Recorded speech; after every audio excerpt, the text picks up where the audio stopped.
এক শকুনের বাচ্চা তার বাপের কাছে বায়না ধরল, বাবা, আমি মানুষের মাংস খাব।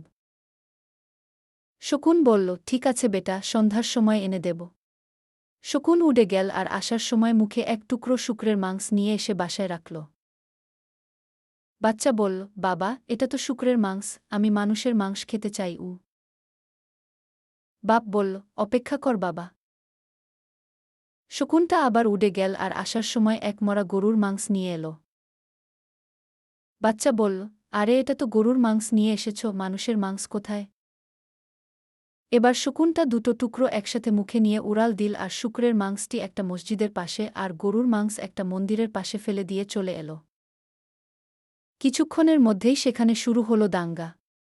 কয়েকশ মানুষের লাশ পড়ে গেল। তখন গাছের ডাল থেকে নেমে বাপবেটা মিলে খুব তৃপ্তিতে মানুষের মাংস খেল। বাচ্চাটা খেতে খেতে জিজ্ঞেস করছে, বাবা, এত মানুষের মাংস এখানে কি করে এলো? শকুন বলল, এই মানুষ জাতটাই এরকম। সৃষ্টিকর্তা এদেরকে সৃষ্টির সেরা জীব মানুষ হিসাবে সৃষ্টি করেছেন, কিন্তু ধর্ম আর রাজনীতির নামে এদেরকে আমাদের থেকেও হিংস্র বানানো যেতে পারে।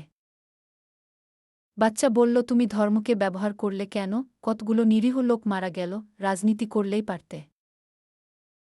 বাবা হেসে উত্তর দিল, তাতেও নিরীহ লোকগুলোই মারা পড়ত।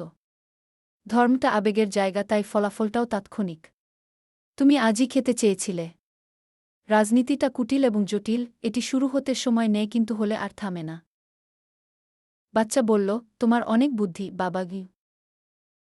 শকুন, আরে ধুর, এটা তো আমি মানুষের কাছ থেকেই শিখছি। এদের একটা অংশ যখনই কোনো অনিষ্ট করার চেষ্টায় ব্যর্থ হয় তখনই সহজ রাস্তা হিসেবে হয় ধর্মকে, নয়তো রাজনীতিকে ব্যবহার করে।